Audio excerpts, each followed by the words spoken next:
where he teaches courses on tourism impact and tourism planning, development and management, which is in Ireland. Okay. He earned his doctorate from University of Western Ontario, where he studied sustainability within the protected areas. Prior to joining Ulster University in 2004, he taught in England, Staffordshire University, and New Zealand University of Otago. Stephen has published extensively in many areas of tourism, including heritage tourism, tourism and national park, tourism and trails, and tourism and political change. His current research examines visitor experiences at key attractions along the Silk Route, China, and the Wild Atlantic Way, Ireland, as well as post-conflict tourism development within Kashmir, India. So without further ado, I'd like to welcome Professor Stephen Boyd.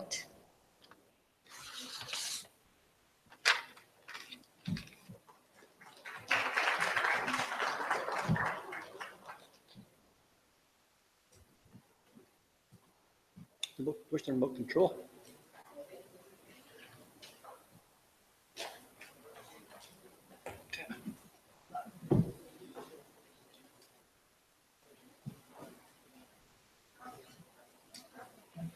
Is it working?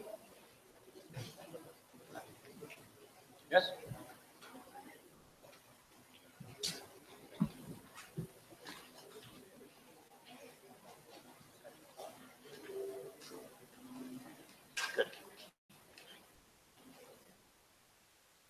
Good morning, everyone. It's indeed a pleasure to be with you here in Sri Lanka. I've never been to this university, and it's been great to spend a short time with you. I just arrived in the country yesterday, and unfortunately, I have to leave at the end of this conference. So this is another flying visit. Being in Sri Lanka earlier this year, in Colombo again, another short visit. So slowly I'm getting to see parts of your lovely country. Drive up from the airport yesterday, it was great to really see the rurality and this area of Sri Lanka. I asked to come here and do one of your keynote talks. I thought long and hard about your conference theme, and I initially was going to look at sustainability and post-conflict tourism development. I still am, but I'm going to embed the ideas of sustainability into post-conflict tourism thinking. Even though your focus is on sustainable tourism and empowering sustainable tourism, I'm not going to go through all the well-known literature to do with sustainability and sustainable development related to tourism, pay reference to the links between it and the emerging literature on post-conflict tourism development. And before I start, thank everyone who's been so kind to me, the conference chair, Dr. Aslam, and his co-chairs, and everybody, and you've heard all the names this morning, and I'm not going to repeat them again. I thank my driver who brought us safely up from the airport. I know you're in the audience somewhere, and thank you very much for that. What I want to do is I want to talk a little bit, like I said, about sustainability, but within a post-conflict context. And really, when we're talking about that, we're talking about an area called dark tourism, referred to it also as political tourism.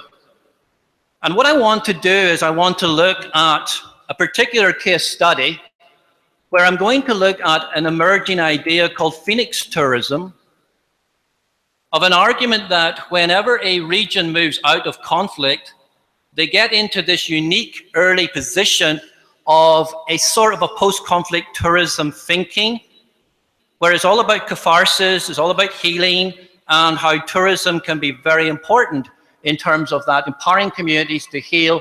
And really it's a precursor to normal tourism development and what we often refer to as normalcy. And I don't want to bore you with an awful lot of academic ease, I want to situate my talk within an area that I have had the pleasure of doing quite a bit of research on over the years, and that's Northern Ireland. I come from Northern Ireland. It is that part of the UK which is the north of Ireland, which is British controlled, and it is a very conflict area, and it still remains a conflict area, but we are moving steadily through from having resolved issues to developing a tourism industry.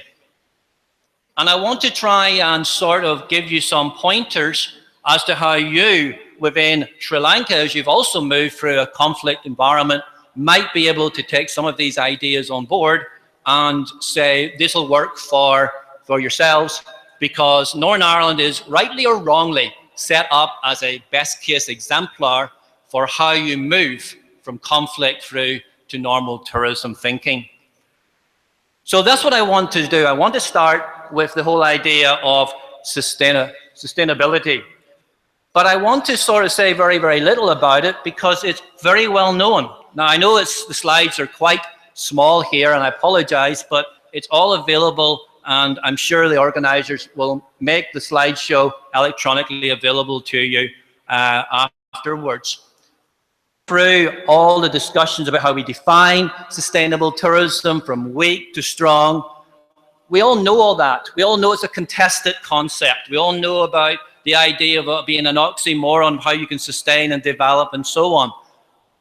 That's all going to be probably discussed at quite some length within different papers. And we all know about the reality that you can't get all the situation all right all the time. And the idea of making sure, that the economics, the social cultural, and the environmental considerations all work in tandem. We want that to be the case. That is extremely challenging on the basis that so often we've had environmental sustainability misapplied to the context of economy and society, and that makes it very, very difficult to find sustainable tourism principles that apply for all places in terms of how you link to the idea of development. And what I really want to sort of focus your attention on is the idea that sustainable development is only one idea of development theory. Some people see it as the realistic versus idealistic. And I want to just sort of point out that we've been very successful in identifying principles, indicators, and measurements. UNWTO has done this. We've written extensively on case studies. The one that often gets mentioned is a region that adopted the Agenda 21 idea of Calvia in the Mediterranean. But there's been quite a lot of debate by quite a lot of scholars. I've mentioned Weaver here, where the idea is, does the industry really want to embrace sustainable thinking? Are they actually changing, or are they just looking at business as usual? And I know that I really don't have time to go into that in any great detail, but what I want to try and impress with you is, what do we mean by sustainable tourism development within a post-conflict tourism context? And I'm going to take the idea of, oops, that's not what I wanted to do. Put that like that. This idea here of a capitalist approach to development, that you've got natural capital, you've got social capital, you've got cultural capital, you've got political capital. And if we think about it from a capitalist perspective, what elements of capital do you have that work for you to be successful and to achieve sustainable development, in which tourism is an essential part of that? And basically, when you think of this approach, sustainable tourism development within a post-conflict tourism context really means this. You can support new products. You can support new market segments. But it also can be seen as a process where all the stakeholders involved, particularly the communities, have a say. They have a voice. They've been affected by conflict. It's not just the industry that's been affected by conflict, but the communities have been affected by conflict. And also, you can also support this, the idea of triple bottom line thinking in terms of the sector. The tourism sector has to rebuild. It has to rebuild around the environment in which it's situated in. It has to rebuild around the products that existed before, and it has to develop new products and new markets but it has to bring the industry along, but can it bring the industry along on a sustainable pathway? Does the industry want to think about sustainability as opposed to getting going again, as opposed to worrying about, are we embracing all the principles of sustainable tourism, which are very many, which I'm sure we will hear lots about with other speakers. So that's all I want to say about situating post-conflict tourism development within sustainability, and I'm happy to take any questions on that. I will develop this capitals thinking approach. I've borrowed it from the work of Shartley in his second edition of his tourism and development book with Telfer, and he has a particular chapter on sustainability and tourism development where he advocates this capitals approach. And I see a lot of similarity here in terms of post-conflict tourism thinking. But before we talk about the actual case study, I have to talk about post-conflict tourism development. Well, we can say a number of things. It's a form of tourism. It is, is tourism post-conflict? It is often a period of time where the instability has been the lack of a political base. There's been either terrorism, there's been civil unrest, there's been coups d'etats, there have been wars.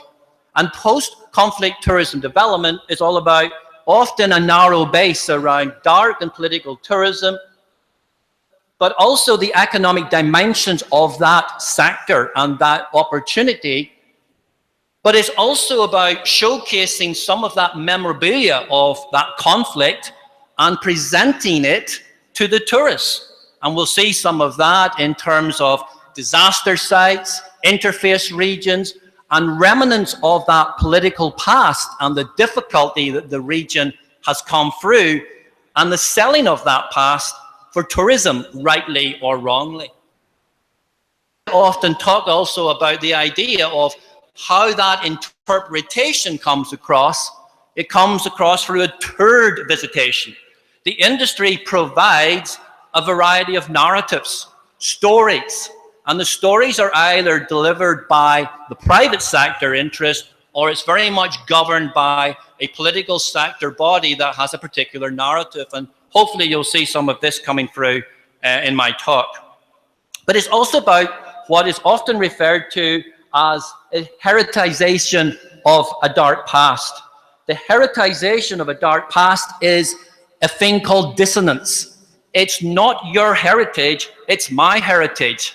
It's not everybody's heritage on display, and this can often be difficult if you're going to sell conflict in terms of heritage. And I'm going to talk about that in terms of how communities are and can engage with regards to this issue of dissonance, and to try and get more inclusiveness and empower communities. Because one of the key words of your conference is about empowerment, and hopefully I will be able to say something about that as we go through the slideshow. And there's all the sources that you can go away and look at with regards to post-conflict tourism development. I talked about the idea of dark tourism. And dark tourism is on a scale between very dark to very light, where you have an idea where you go from sites of suffering of death and sites of suffering associated with death, disaster, and so on. This is the work of Stone, where he creates this sort of spectrum from very dark places, often places that have come through wars, and they've got memorabilia of wars, memorials, sites associated with atrocities, to other lighter aspects of dark tourism, which is more entertainment and maybe more tourism-centric. So an idea of something that is light would be a jail that's transformed into nearly a theme park. And lots of our jails now are around the world very much seen in terms of tourism. If you think of Alcatraz, it's very much seen as a tourist place, except they had some notorious criminals in that place. In terms of the darker side of the spectrum, it's the actual site where that disaster took place. It's where that bombing, where that loss of life took place, and what you have is a memorial on the wall that explains what happened in that place. And you will get to view that place as part of toured experience by the industry presenting it. One of the ideas that has often come to the fore when we're thinking of post-conflict tourism is this idea of phoenix tourism, the idea of rising from the ashes. But it was Kosovic and Lynch that identified this idea because they said it's not just about an economic focus, it's about a process that the region goes through. It heals, how it talks about the past, how it sells the story, and how people affected by the past can move on as part of how they explain that narrative, albeit to visitors. But it is a narrative of sites that is associated with Phoenix tourism. And like I said, it's about the narrative. It's about personal reflection. But it's also about the tourists being able to reflect when they're visiting those dark sites, how they've also experienced it in their own countries, and then they bring their experiences to the fore. So it's not an actual form of tourism development. It's a process that the industry moves through after some degree of peace has been established. It's tourism that showcases reconciliation, peace building, community healing. And I'm sure you can see the similarity of what I'm going to talk about in Northern Ireland context with what you have experienced in your own country. And the idea is taking conflict in heritage sites and transform them into cultural heritage spaces. And that can be easier said than done, but it's really about a process of renewal. It's how tourism can change places because the communities are involved in the narrative. And those that have been involved in the conflict, in the case of what I'm going to talk about, the ex-prisoners associated with the conflict in Northern Ireland are now the tour guides. They tell both sides of the story, not one side, but both sides. And so you have a tour that starts with one set of prisoners, former prisoners, and gets transformed to another. So you get a complete narrative. You don't get a narrative of one perspective, you get the whole perspective. And I think that's very, very important, that the narrative is an accurate narrative, because after all, it's still being presented as part of tourism. So what I want to do for the remainder of my time here is to talk about how does this all relate to Northern Ireland. And I've been doing research on Northern Ireland since about 1996. And so I've had the opportunity to publish quite a lot, but also to be involved in the industry, often from not driving it, but being an advisor to the tourism board. And I want to take you through the whole narrative of Northern Ireland, pre-conflict, conflict, and then post-conflict. And that's what I'm going to do. So there is a graph, and it just shows you a trajectory of growth. But a trajectory of growth which resulted in, first of all, a massive period of decline, because that's when the troubles start, and that is roughly when it ends. And so what I've got here is 4 time periods. And I'm going to build on this as we go through the slideshow. So there's going to be a period where it's pre-conflict. So pre-conflict is up to here. Up to here is conflict area. And then it's post-conflict in terms of Phoenix tourism, and then normalcy in terms of tourism development. And I'm going to talk about that again in much more detail. But what you can simply see is, as you would imagine with any conflict environment, it was good before, but it sharply dropped off, and it took a long time to recover. It took 2.5 decades before the international visitor numbers, or out-of-state visitors coming into Northern Ireland, surpassed what the numbers were before conflict began. So 1969, we had over 1 million visitors to Northern Ireland. It took until the early 90s before we were able to get back to that figure. And today, we are now over 2.5 million. But as you can see, that the growth that Northern Ireland experienced has been a slow one. And you can see ups and downs as you go along the way, and I will explain some of those realities of it's not being consistent tourism growth. But if I'm going to talk about post-conflict in a case study, I need to go back and talk about the pre-conflict era. And the pre-conflict era goes, and we've only got records going back to 1959. And you're not going to be able to see all these figures because, unfortunately, the numbers are quite small on the screen. All I can simply tell you is that it was growth. It was growth from around about the 600,000 up to 1 million over a period of time over that decade. And the other thing that's important to tell you about is this, that the nature of the industry was around its natural capital. We have a World Heritage Site, but it wasn't a World Heritage Site at that time, the Giant's Causeway. It's one of the great wonders of the world, and we have it in Northern Ireland. And we've had lots of interest in people going to this site well before even records began.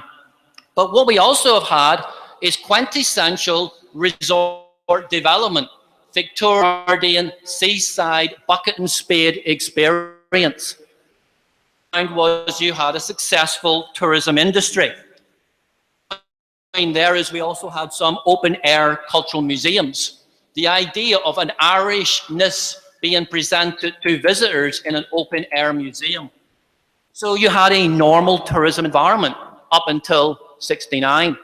But then you have the conflict era, as you can see, almost 2.5 decades. Of looking at violence, and I've written about this elsewhere, and you can look at violence from the idea of, the idea of full war at one end, to some degree of insurrection, civil unrest, local crime and stuff. But when it came to Northern Ireland, what you found was that the actual range of violence applied to civil unrest through terrorism, through to war. When people talk about Northern Ireland, they often talked about, oh, it was a civil unrest, right, overt terrorism. Other people said it was a war against the British state. So the idea of having one label to it does work is it's violence, violence on different scales. And what you found with regards to this is a decline. You had a decline of numbers. You can't see them, folks, but we went 450,000. In a couple of years, from 1 million to 450,000. And it wasn't until towards the end of the 80s, early 90s, that we're getting close to the million. What's interesting, however, is spend still went up. So sometimes industries are fixated by numbers, but what you actually found, even in that difficult environment, you still had rising spend. Accommodation stock, this table shows you the number of hotels dropped, the number of guest bedrooms dropped, and that's not surprising given the era that the region went through. Why would you not go to Northern Ireland in that time? Because that's the image you got. That's the image you got. It was a state that was controlled by a military presence, by the British Army, that basically took over the major cities and monitored the border between the Republic of Ireland. It was not a setting conducive to tourism, but tourism survived, but it survived as domestic tourism, and it survived as VFR, visiting family and relatives or friends and relations, whatever you want to call it. Because the big market was always the GB mainland. And there is a high degree of diaspora between people in Northern Ireland and people that live in the north of England. And they visited. They got out with their young families during conflict. Other people stayed, but they still went back. And they went back to visit family. And so that's how the numbers slightly always rise, but that's how the spend always goes up, because it's relying on a domestic tourism base and it's relying on a VFR base. You have to understand that when we're getting to the end of a period of sustained unrest, there is that intervening period, and I often see it as between 1991 and 1997, where you get a lot of political conversation taking place. Political capital starting to work to get towards some degree of reconciliation. Governance is changing. Of conversations were happening between the parties that were in conflict with the British government. And so the political wing of the IRA, called Sinn Féin, were having quiet conversations with the British government, as they always will do with back channels. And what I want to show you here is the first ceasefire happened in 1994. They had their first ceasefire in 1994, and if you can look at the screen, you can see the massive growth in terms of trips, in terms of holiday over VFR the following year. And you can also see the total going from 1.2 million to 1.5 million in the space of 1 year. Change, look at the positive figures of the market, the GB market, the Irish Republic market, the overseas market. They're all very positive. Massive positivity was that you were in a more peaceful environment. It was also a time where there was greater governance in terms of control over the industry. There was corporate plans put in place at the end of the 80s. And the first corporate plan in 89 said we want 1.6 million visitors by 1994.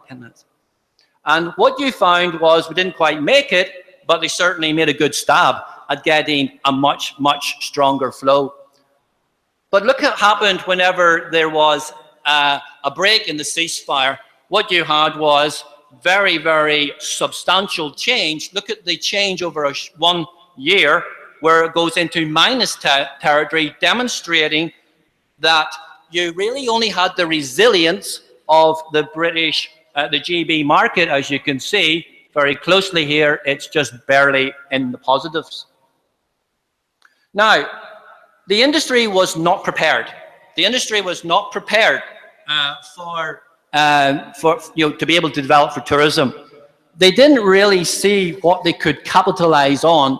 And I did some research way back in 1997, published in 2000, where I looked at the natural and cultural capital in terms of attractions. And you can start to see that they were clustering around the north coast, and they were also clustering around the capital city of Belfast. But what you see is you see different attractions. The Giant's Causeway, natural capital. You've got cultural capital in terms of the oldest distillery in the world, the Bushmills distillery. But you also had cultural capital associated with open-air cultural museums. And what I did was that when I tracked the top numbers of people going to the top 10 visitor attractions, what comes across, and I know you can't see the numbers, is a dominance in heritage. Heritage in terms of natural and cultural capital, making advantage of those types of products.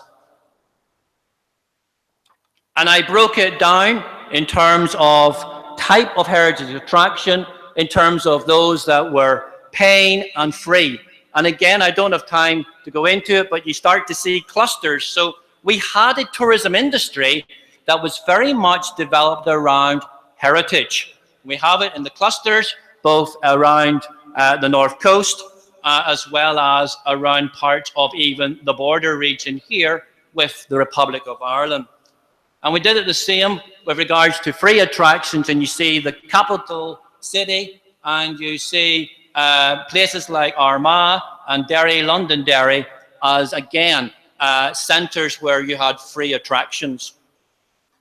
Now, it's very, very important that we look at tourism growth immediately after peace, because what you had was real political capital investing in it becoming a destination instead of a place. Northern Ireland was moving from a place to a destination. And what you had was this. You had a Good Friday Agreement. And that was a political agreement in terms of devolved government, decision-making coming back to the region. But it also was the setting up of a body called Tourism Ireland, which was marketing the whole island, both north and south.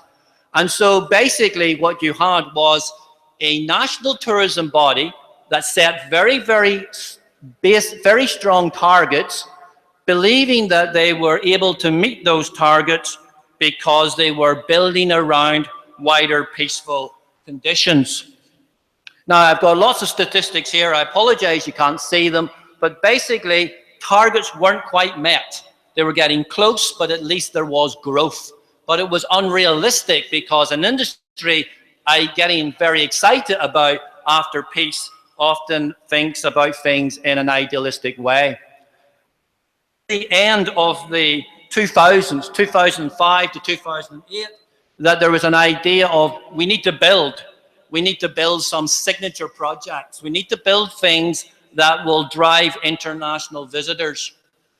But what happened immediately after the Good Friday Agreement was not that. What happened was Phoenix tourism emerged, and it was all around dark political attractions. The private sector, being very small in terms of attraction base, basically realized that they can do this. So it was all about going to see the murals on both sides of the political divide, going to areas that were very much one person's territory as opposed to someone else's territory, going to the peace lines, the areas that divide the Protestant and the Catholic population, particularly within the capital city of Belfast. And what you also had was sightseeing trips in terms of bus trips, like sightseeing tours.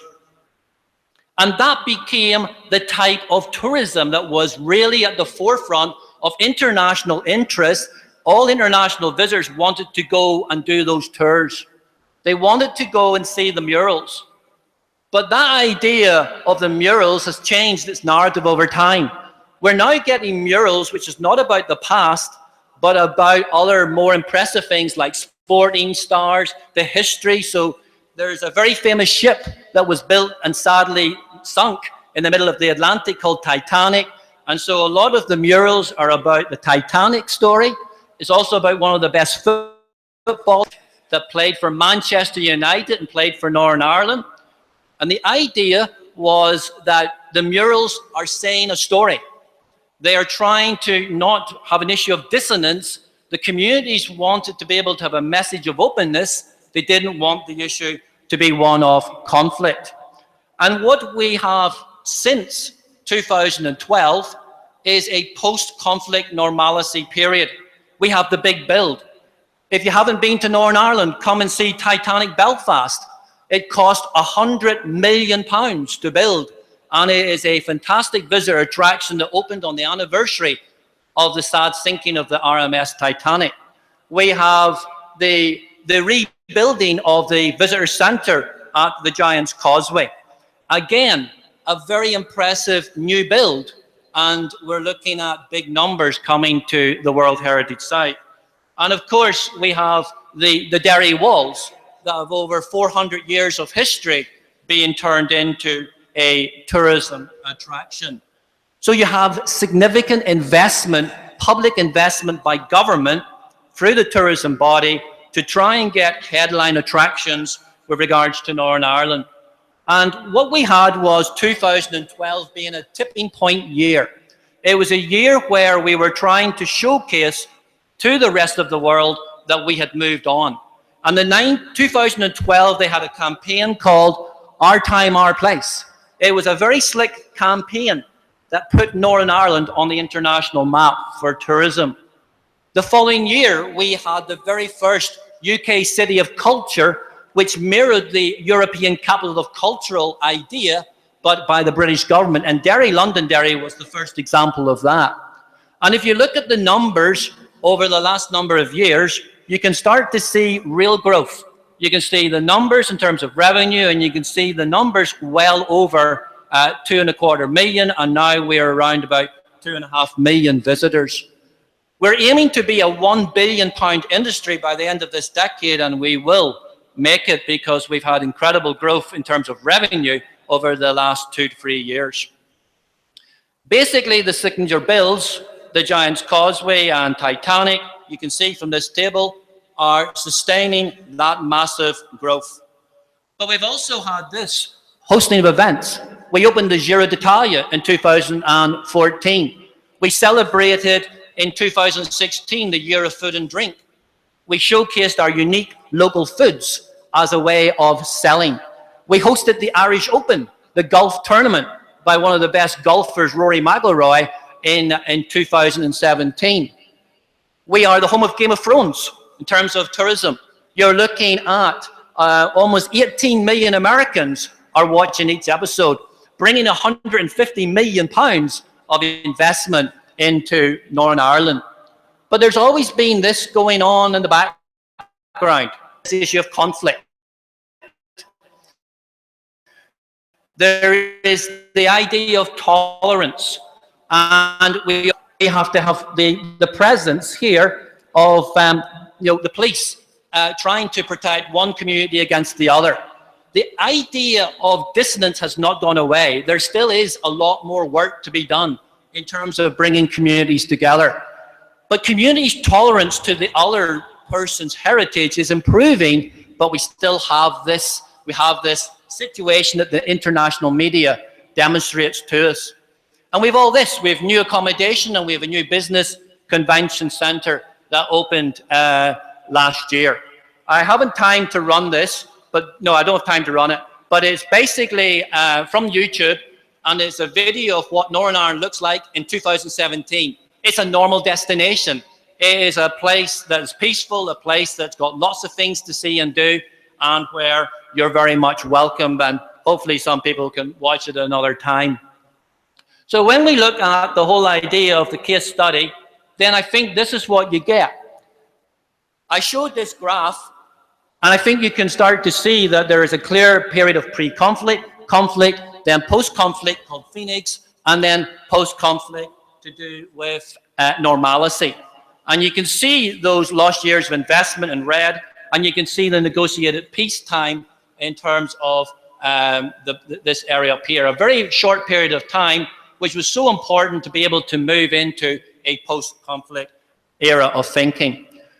What I want to try and finish with, I've got 3 slides, and that is a destination change matrix. How can I take some of these ideas and say, is there a wider opportunity to look at this in other conflict environments or post-conflict? Again, I apologize, you can't see the details, but what you can see, well, what I'm trying to put across in this matrix is the idea that you can look at different aspects of the industry in terms of the issue of perception of safety, how accessible, the entrepreneurial skills side, the industry mix, and the market. And you hopefully can start to see changes as you go from the pre-conflict, conflict, post-conflict, and post-conflict normalcy. And basically, to summarize it, because you can't see the detail, is that what you had post-conflict or pre-conflict is now here, but in much more developed state. You basically have gone back in time, but in going forward, we've been able to develop and build an industry around more capital, more cultural capital, and make the industry much more professional. And again, I don't have time to talk about this model, but basically what I was trying to put across here is the idea that you can model post-conflict tourism development, and without looking at the detail, you're going from an early development through loss and resilience. And the thing about resilience with regards to this thinking is that the industry remained resilient, and it was the accommodation sector refused to go away. And if it hadn't been for the accommodation sector, tourism would have really floundered in Northern Ireland. And it was that basis on which tourism has been able to develop around the accommodation sector. The accommodation sector and the business leaders have been the entrepreneurs and the real drivers of getting tourism back. And we have seen that in terms of recovery, and now in terms of growth and in development. So in terms of concluding comments, in terms of post-conflict tourism, well, it's inevitable that destinations are going to go through that sort of initial phase. There is a unique opportunity in post-conflict tourism to invest in your capital, to invest in your cultural capital, to make sure that political capital is there, that you can then shift your market away from a VFR market to a holiday market, to an international visitors market, and that's what Northern Ireland has been able to do. But the other concept I want to leave you with is balance. There's a narrative in terms of talking about the past. And the idea of putting this violence into some heritage context, the stories have to be balanced.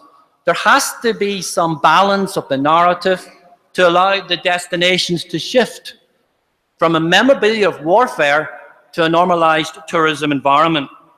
And what I've tried to show you today is a possible development pathway that other destinations can look at, can model maybe after, and to get them out of conflict and move beyond that early period when they have just stopped within conflict. Thank you very much for your time.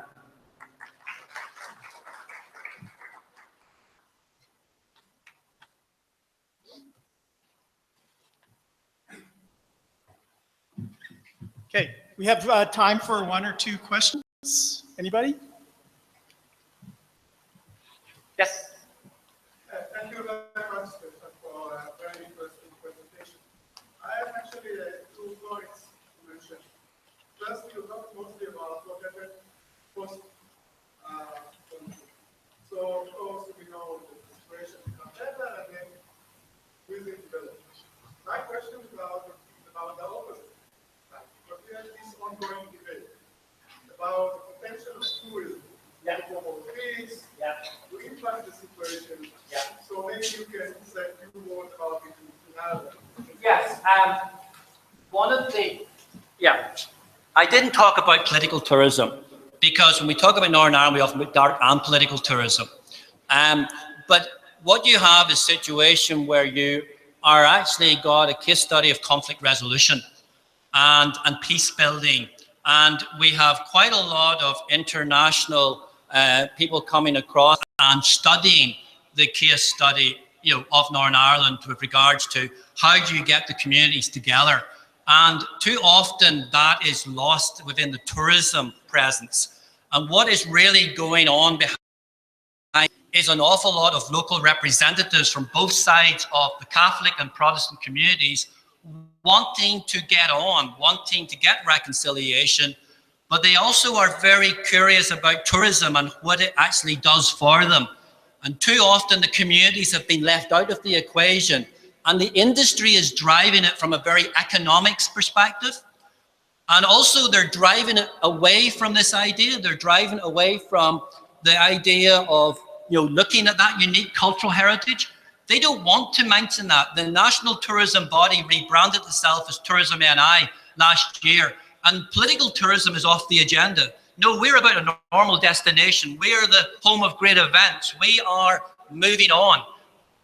Yes, if you want to come and see it, you can go and see the murals. But that sort of story is getting less and less talked about. But when you talk to the tourist on the ground, when you go to the visitor information booth, the convention bureau outside of the city hall, they all want to go and see the murals. They all want to go on the walking tours with the ex-prisoners. They want to try and understand what went on and how people are moving on. So we are having some success, but it's very embryonic. It's very much small scale, private initiatives. The public sector doesn't want to know. The government did a big report in 2008, and basically the unionist communities feel that the conflict is too raw. And the nationalist communities want to see tourism to help those people get jobs and better themselves. And so there's that real dilemma between economics and the idea of showcasing your culture and your heritage, where there really isn't a happy balance. And sadly, I think that my province has moved on, and they're not about that. And you even get some very funny stories on the sightseeing trips now, where different tour guides are talking about stories, and they're almost talking about with more peace walls now than we had in conflict time, where they talk about the interface areas. But some of them do talk about communities getting together. But sadly, that narrative isn't getting played out at a national scale in terms of the industry. Does that answer your question? Okay, we have time for one quick question. Thanks for the talk.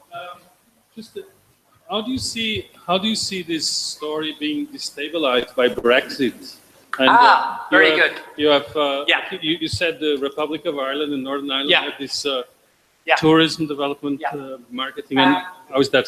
I don't like to plug anything, but I just wrote about this in Richard Butler and what is the Associated Stagnation of Tourism and Political Change. And I talked about both South, North and South. So it's the first time that anybody's talked about the tourism industry and how they developed separately and then how they merged. And really the merging took place with the Good Friday Agreement, because one of those was the Good Friday Agreement was this body, Tourism Ireland. But it was an Irish merger, because Tony Blair wanted a marketing body that was for the whole island. But the NITV said, no, we look after ourselves, and Board Watching said, we look after ourselves. So it's one of the mergers where two became three instead of two become one. And basically, what has happened is that really the whole of the island is now being marketed in terms of fair balance. But yes, the Brexit issue has really caused a bit of a concern over the border. The border is still not a visitor attraction space. It's been an open area. It's been a common travel area for 90 years.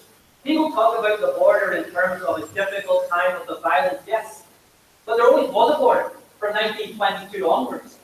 And it's often an economic question being asked. It's a currency thing. It's also about the border between the EU and UK. And really at the minute, they're making a big issue of it as a political story to try and maybe slow down the Brexit negotiations. But the really big issue that's happening that nobody's talked about is the British currency is much weaker. And so what you have is a weak currency where the euro is stronger than the British pound. And so we've had a lot of visitors coming in, both from the Republic of Ireland and from the rest of Europe. So the industry is benefiting because of economics. And whether or not that will change over time is hard to say. But the industry is trying to make a big issue over Brexit as an example of, how do communities benefit who are basically on the border? Because tourism and cross-border shopping is part of tourism is very, very important to those communities that are on the border. It is a political football that's being played around at the highest level of negotiations between the British government and the European Union and their negotiators. And the issue of the people of Northern Ireland, the relation with the Republic of Ireland is being used politically, not about tourism, but all to do with trying to get a different type of Brexit arrangement, which is going to take some time. But tourism is benefiting because of the currency difference, but people don't say very much about that. Okay, thank you very much, Stephen.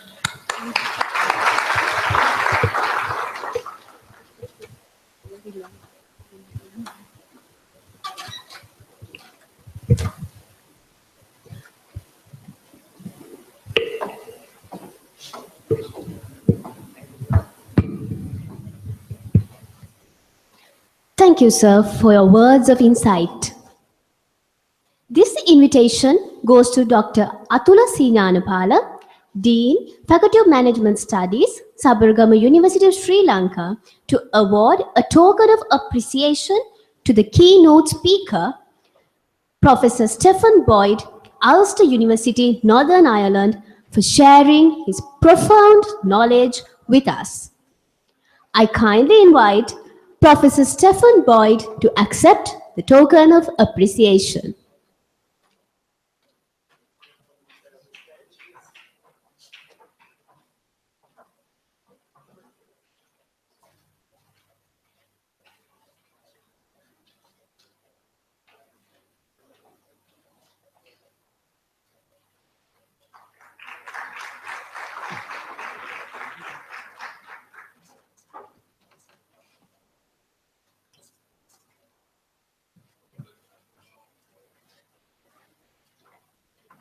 Thank you very much, sirs.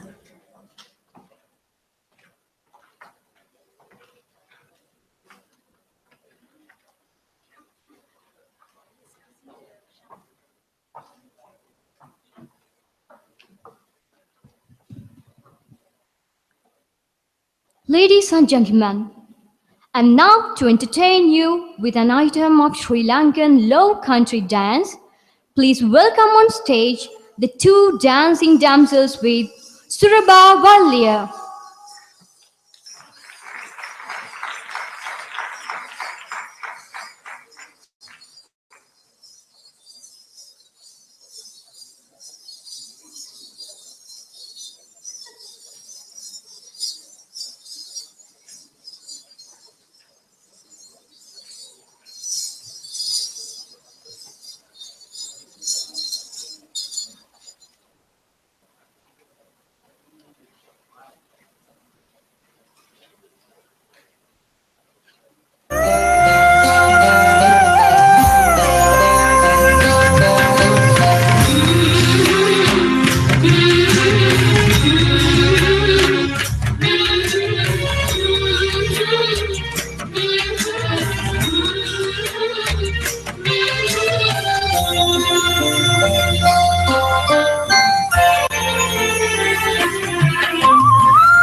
Thank you, dancing dancers, for your lovely performance.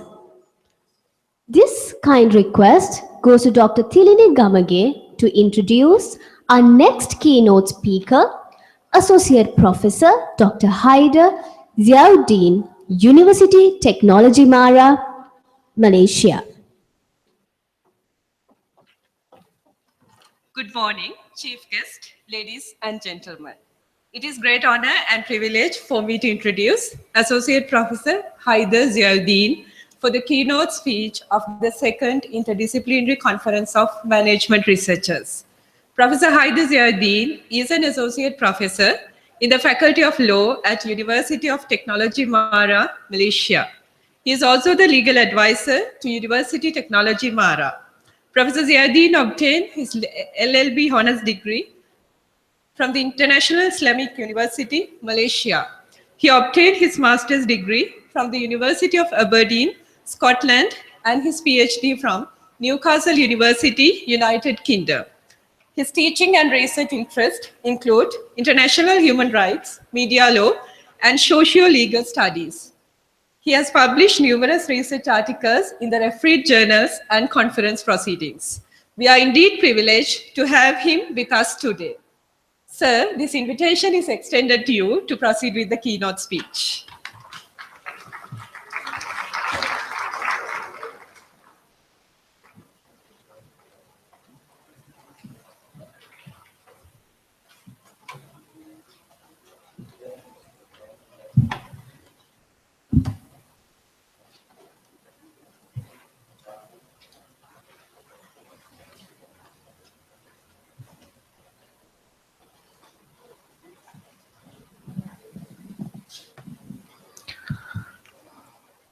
Well, good afternoon, distinguished guests, ladies and gentlemen, and thank you, Madam Chairperson. I have to confess, and please accept my apology, my sincere apology, because I've done injustice to the organizer, because I'm supposed to share with you my thoughts and viewpoints based on the PowerPoint presentations. But I blame this because we have heard the saying that to err is human. But today, in my case, to err is technology. We have tried everything, but it seems that between Apple and IBM, they can see each other in the eyes, but they cannot talk to each other. And that goes to the theme, what I'm going to share with you, which is the incommensurable value. And mind you, I'm not from management field or tourism. As mentioned earlier on, I'm from legal world, so to speak. So what I'm trying to share with you is based from the legal perspective. And in particular, I would like to see the sustainable tourism from the window of human rights, particularly from a relativist point of view, which is relative to Asian values. To me, human rights is just like a religious belief. It's subject to different interpretation. It depends on who you speak to.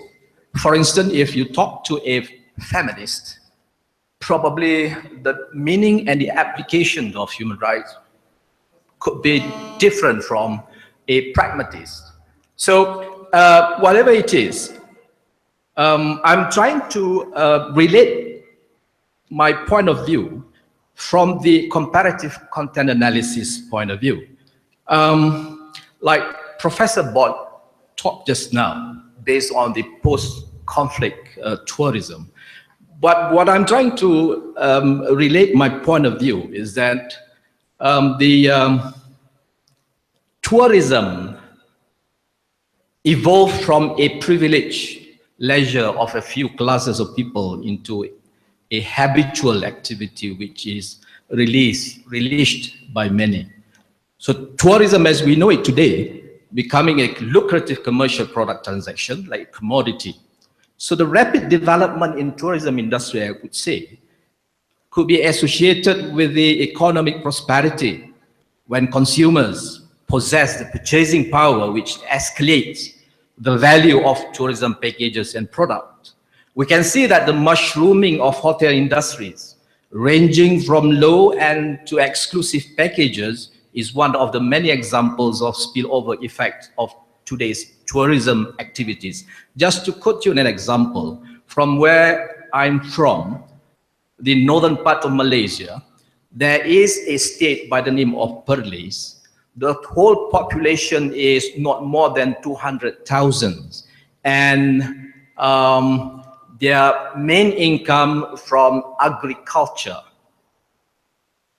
But they have hotels, budget hotels, and homestay, what we call it now, to cater for tourists, because to give it to the locals for them to go and stay in hotels and budget hotels, I don't think the local Perlis people can afford it.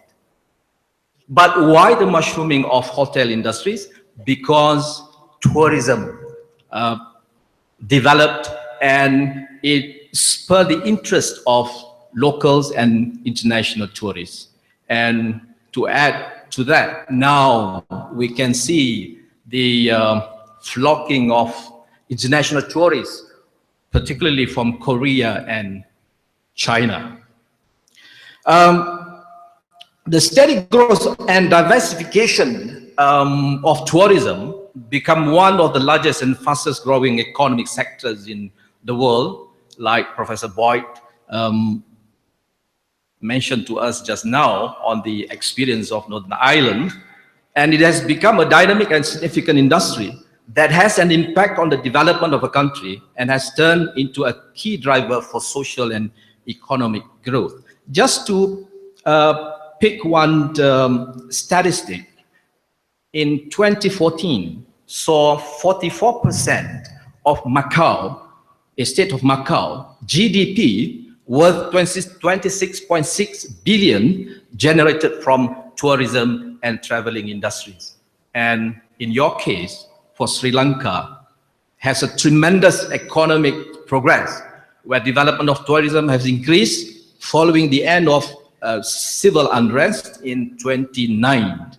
So according to annual economic reports in 2017, it is reported that in 2016, tourism generated 7.6 trillion, which mark up 10.2% of global GDP. And it created 292 million jobs, equivalent to 1 in 10 jobs in the global economy. And it is expected to grow and support over 380 million jobs by the year 2027. However, the devastation impact of natural calamities such as tsunami in 2004, Bali bombing, 9/11, and other social unrest showed how fragile an economic tourism can be.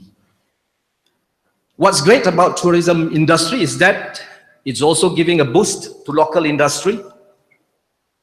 I've seen the development of the so-called Sea City. I'm not so sure what area is that in Sri Lanka.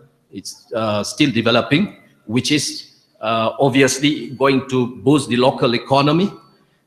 Even though this is mostly happening behind the scenes, tourism encourages a community to diversify their source of income. The evidence that I can give it to you in our case in Malaysia, where there is a proposal to regulate private homestay through a legislation. It is our hope that over the longer period of time, the growth of tourism sector will continue to prosper, bring along abundance of economic activities, as well as social values that could pave the way for progress and development, particularly to developing and underdeveloped countries. But the real dilemma between this catalyst for income generation and diminishing of resources by way of a threat to ecosystem and biodiversity, there seems to exist a competing interest between resources and revenue, which requires a balanced approach to guarantee the sustainability of tourism industry. On the other hand, Regulation is required to ensure the longevity of tourism resources. Arguably speaking, the approach of regulatory mechanism will put a constraint on the development of tourism and its commercial activities. Now, empathically speaking, there must exist effective measures in the form of institutional protection at international and regional level to safeguard the needs of humanity and life in general. Now, to the main question, will tourism resources last? How long can it last? Perhaps this is a question warrants some of the qualm of uncertainty relating to sustainable tourism. It is not unreasonable to believe that resources are diminishing in number and value, while still one day some of the resources will vanish. According to UNESCO, from the UNESCO data, heritage comprises both cultural and natural. Unfortunately, there is a valid concern on the sustainability of our heritage. UNESCO has listed 54 properties that are in danger in accordance with Article 11 of the World Heritage Convention. Now, take for instance, the devastating impact of tsunami on lives and ecosystem. It is estimated that tsunamis claim more than 255,000 lives between the period of 1900 to 2009. In 2004, tsunami that originated from Sumatra claimed more than 225,000 lives. In particular, in Thailand, more than 5,400 died during the tsunami. A destruction to infrastructure, I think, can be restored and rebuilt. This is the case of Thailand again, one of the most favorite destinations. We started to receive visitors about 12 million in 2005, soon after 2004 tsunami. The UN World Tourism Organization predicted that recovery can be fully restored in 2006, which Thailand has surpassed that now. The number of international arrivals has begun to rebound, reaching 33,000 over in the first 3 weeks of March after the tsunami, 2004. Tourism activities can also be in the form of religious practices, such as pilgrimage. In case of Muslims, the Hajj draws millions of Muslims around the world to congregate for the ordained ritual and practices. It spurs the commercial and hospitality activities, as well as generates income to local as well as others.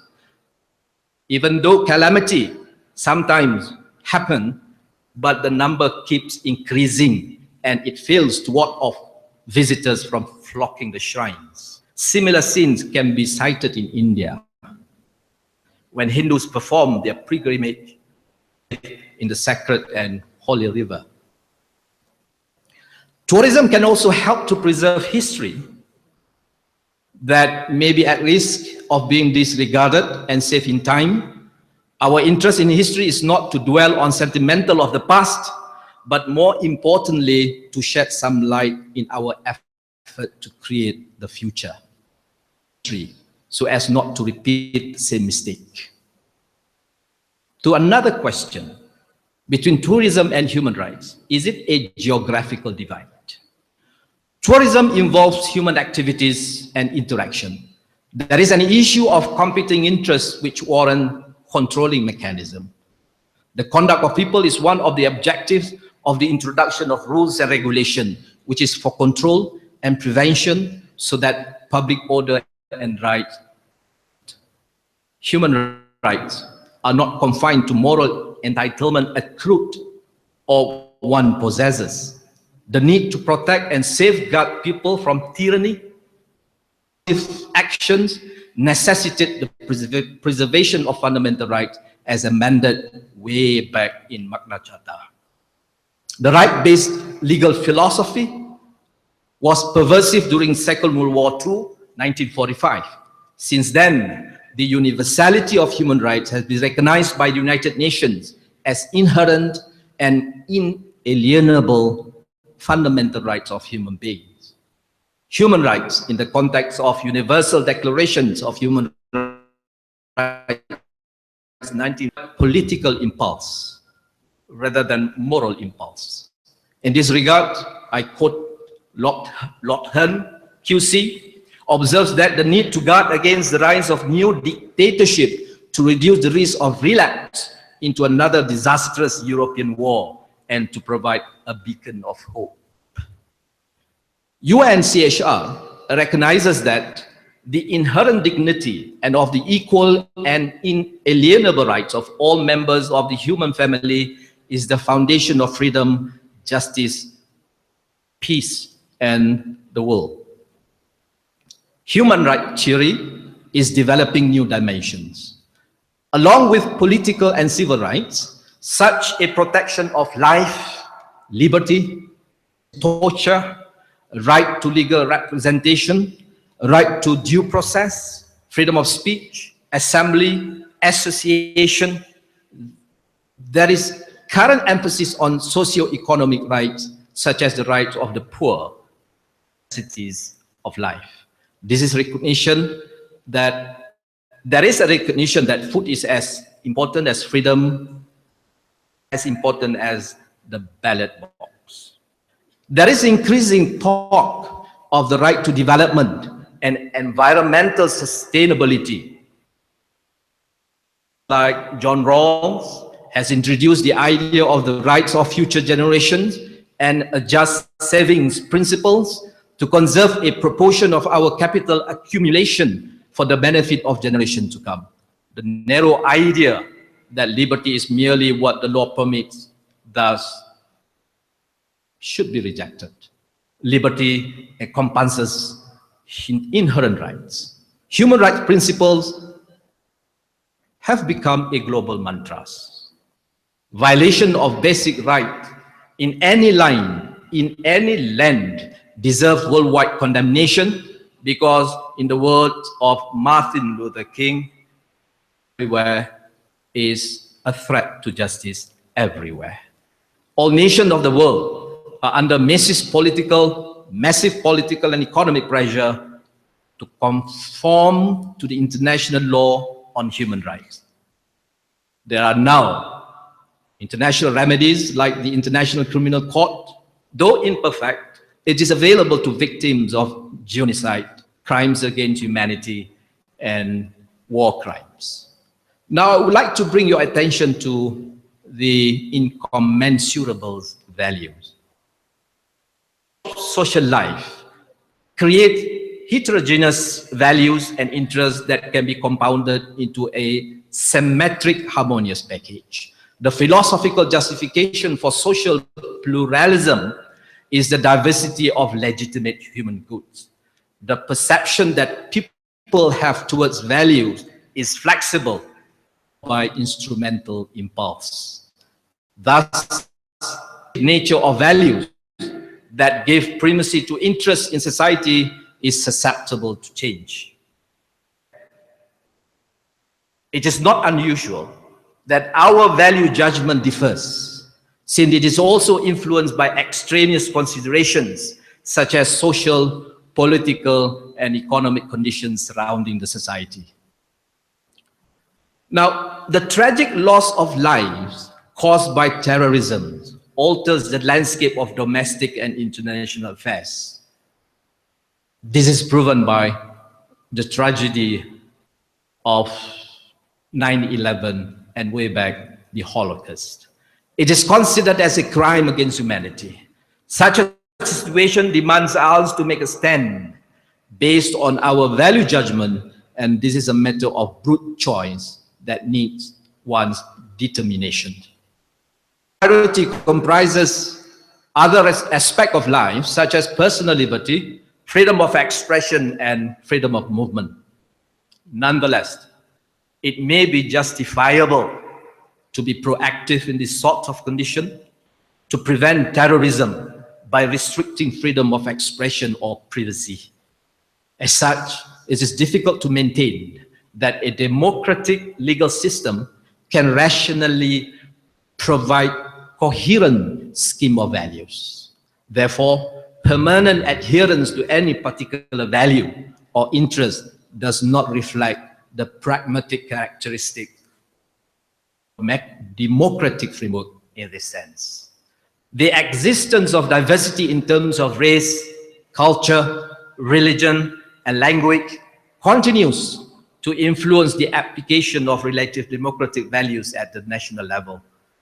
However, the relativism which places great emphasis on local values does not resonate well with the concept of universality of human rights under the United Nations.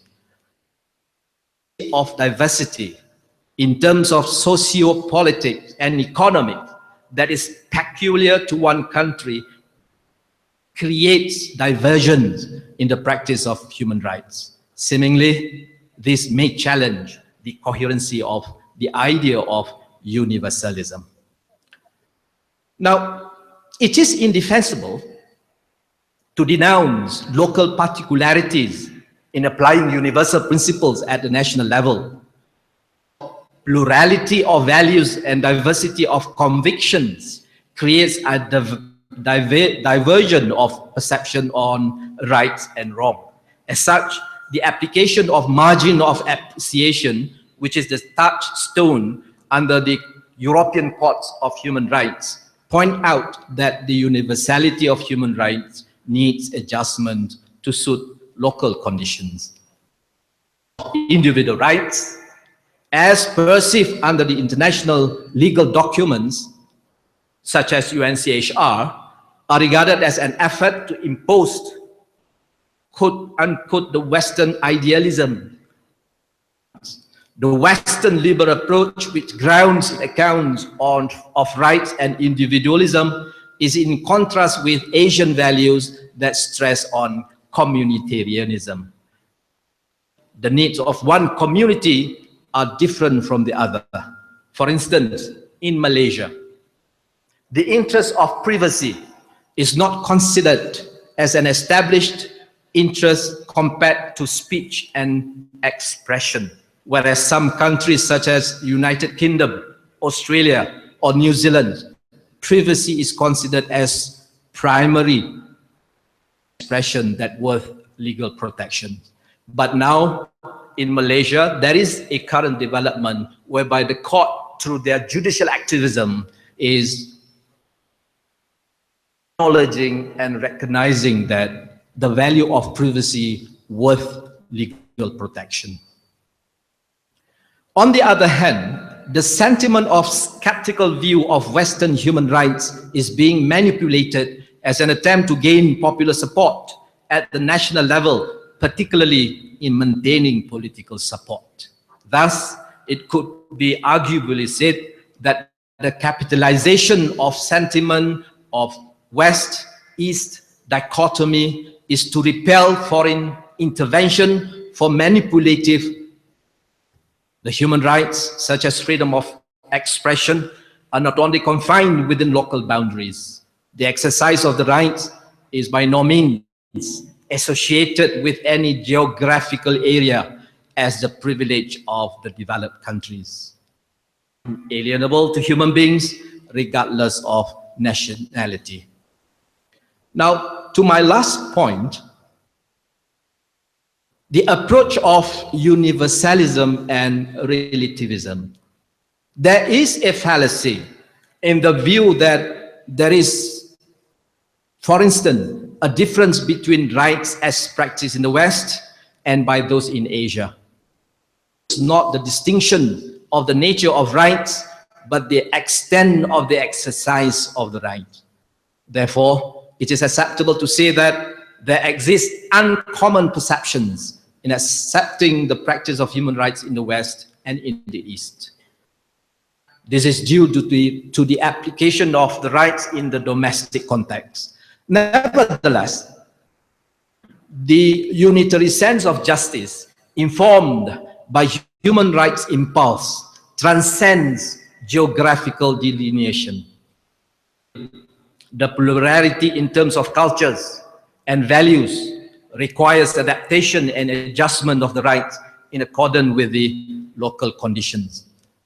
The question of diversity in the human rights discourse threatens the coherency of the idea of universality.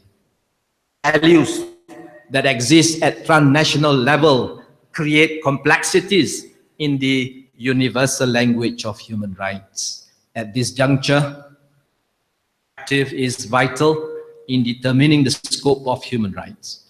The approach could assimilate well in homogeneous society, but not so in multicultural society.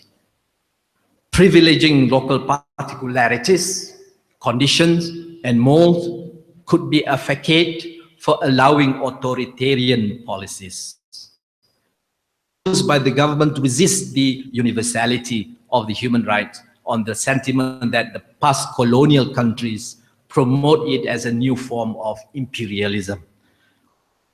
There is a genuine concern of ignorance of the local factors that may not be in tandem with universality as preached.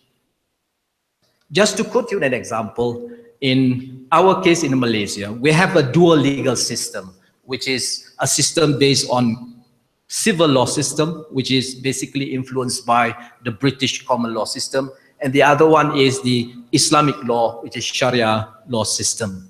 So the different in terms of the principles and values, sometimes it can cause a divide, not only within, but outside Malaysia. Economic equality may be the main agenda of developing countries compared to developed countries, which is emphasized on civil and political rights.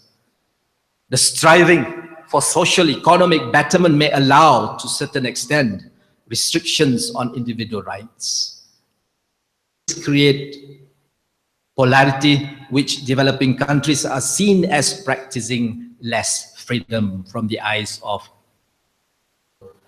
This misconception occurs due to patronizing attitude of some quarters, NGOs, where the practice of individual rights in developed countries is perceived as more liberal than developing or less developing countries. Now, though it is justifiable to maintain a view, practice of fundamental rights is in accordance with Western liberal philosophy to a certain extent, with indigenous conditions. It is also valid to defend the fact that fundamental rights such as free movement, free expression, and privacy are precious and primary interests of a democratic society, regardless of geopolitical parameters. Unitary sense of justice informed by right approach requires abdication of particularities and local distinctiveness. Now, we can go on and on by looking at human rights issues in relation to tourism and sustainable tourism in particular, but I'm not dwell into that because I've been warned before. I'm on the stage only for 10 minutes. Hopefully, I've done some justice to the organizer, but let me end my presentation. Sustainable tourism and why human rights come into play, because tourism will involve basically right to free movement, right to free speech, right to education, right to privacy. And we have to bear in mind when foreign visitors and guests, when they are in a foreign soil for a short while, it is not a question of trying to adapt to the local conditions, trying to appreciate and respect the local cultures and values. But if it is for a longer period of time, then the question of adaptation to local cultures, local values need consideration. And lastly, I would like to end my presentation by saying this. Tourism industry is beginning to wake up to its social and environmental responsibilities, but there are still huge gaps between policy and practice. Positive measures in one area cannot offset bad practice and human rights violations elsewhere. After all, is through tourism are all about human rights. I would like to end by quoting Nelson Mandela. Their human rights is to challenge their very humanity. Thank you.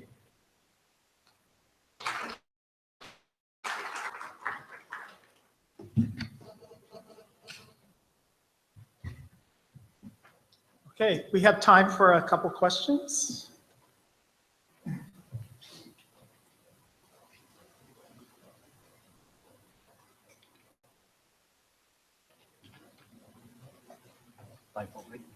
I have a question. I have a question. I think it was just within the past few months, the country of India extended rights to particularly the Ganges River. And this is a trend that we're seeing in other parts of the world. In New Zealand, rights have been granted to any sentient animal now is considered to have rights comparable to human rights. I'm wondering if you have any, I know it's an emerging field, emerging area, but if you have any insights into how human rights might be extended beyond humans to our natural environment in terms of your background. Right. Not all rights can be associated to human rights because there are rights which is not speaking directly affect humanity. For instance, right to environment. But because we rely on environment, so it is associated with the so-called intrinsic inalienable rights of human rights. Now, I mentioned just now, there is a proposal, like I mentioned in our case in Malaysia, there is a proposal to come up with a regulatory mechanism, the entitlement of the society. For instance, like the business of homestay, which is a kind of like a budget hotel. So there is a, so to speak, need from that particular industry so that it will be in accordance with the policies of the government. So it's not to be on its own like a self-regulatory mechanism. Now, there are pros and cons when we come to that regulatory mechanism, which is statutory regulatory mechanism and self-regulation and also co-regulation, which involve the government and also as well as the players in that particular industries. Coming back to your question, river that need to be protected, which probably we go by the heritage, and Mecca for Muslims probably need to be protected, or even Jerusalem itself probably need to be protected through heritage for the humankind in future, say for instance. So there is a need to come up with that regulation, particularly at international level.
Malaysia. First, I wish to express my sincere gratitude to the chief guest, Shanta, Vice Chancellor, Sabaragamuwa University of Sri Lanka, for accepting our invitation to grace this occasion, and also for all the support extended in making this event a success. It is also extended to Professor Stephen Boyd, Professor Hong Gang Shu, Associate Professor Haider Siazuddin, and Senior Professor Hemanti Ranasinghe for accepting our invitation to grace this occasion as keynote speakers, even though Professor Hemanti is not available with us today. She will join day after tomorrow. For all keynote speakers, for their precious contribution to this event with your innovative thoughts and stimulating inputs on our theme in this year, Empowering Sustainable Tourism, Organization Management and Environment. I'd like to pay my sincere thanks for the Mr. K.R.H.L. Gunasekara, Chairman of Lanka Electricity Company, who is participating in this event as the guest of honor. Is always a great encouragement for us. He's always behind with us in the event. And next, I give my heartiest gratitude to Professor Alan Nelu, Ryan Othman, and Professor Nora Abu Hanifa, who are always behind us, giving their guidance to succeed this event as the co-chairs of the event. My gratitude extended to former Vice Chancellor of Sabaragamuwa University, Professor Chandan Udavath, and former Dean of the Faculty of Management, Professor Vasantha Ratnayaka, who were involved and supported in the initial stage of the conference, especially when the conference web launching ceremony. At that time, they were really helpful for us. And next, my sincere appreciation is extended to all the session chairs and the rapporteurs, some of who have flown from foreign countries to share their knowledge with us. Then the piece of gratitude falls on our sponsors, the University's Research Grant, Lanka Electricity Company, Selinco Education Group Private Limited, whose remarkable patronage and contribution made us to move forward to launch this conference successfully. I appreciate the support extended by the council members and the Senate members of Sabaragamuwa University of Sri Lanka for the encouragement and support given to make this event a success. Further, I wish to thank all the deans, those who spare their valuable time to grace this occasion.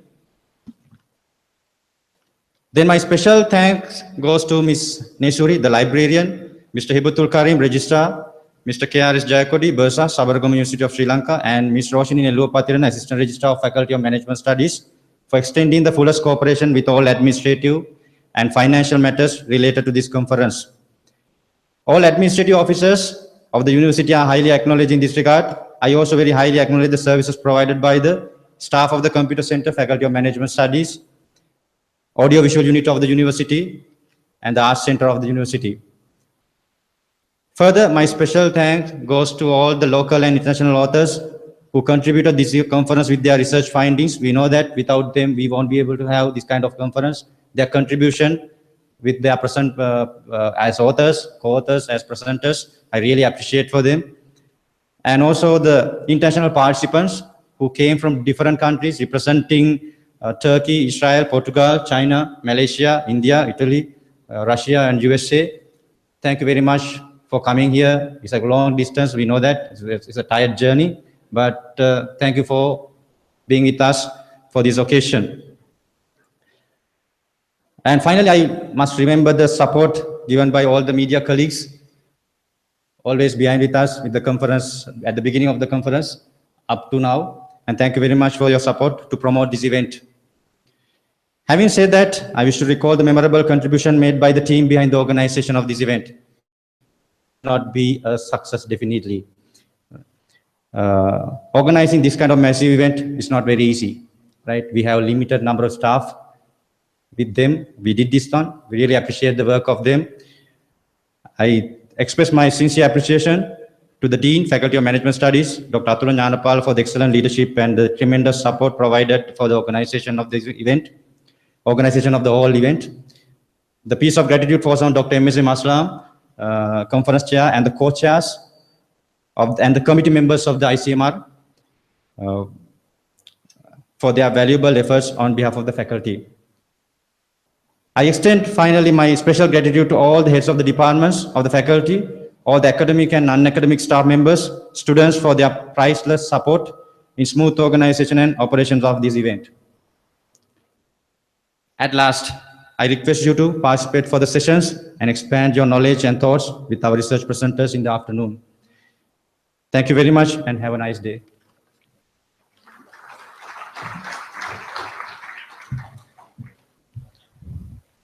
Thank you, sir. Please rise for the university anthem.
Samalagen girikulu anaragamatin galan ජීවිතයේ කඳුළුදුන් සොයාගෙන ආගල කන්ද නගින්නේ ආගල කන්ද නගින්නේ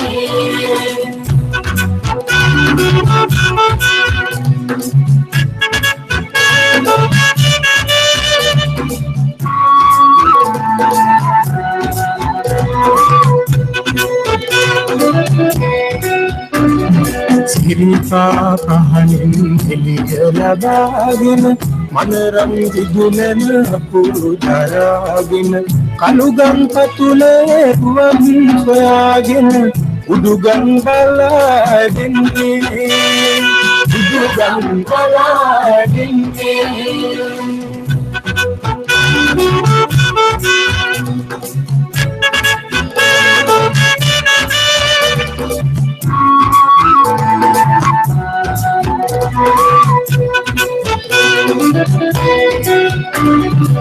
Irani ulumaloot bidagin sikkagin gudu andud nasagin obit maget dina halaliwan dinaya udavanne dinaya udavanne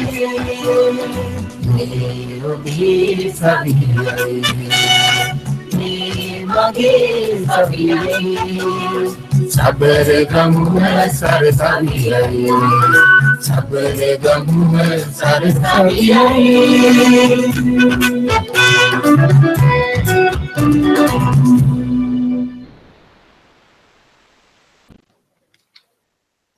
Thank you.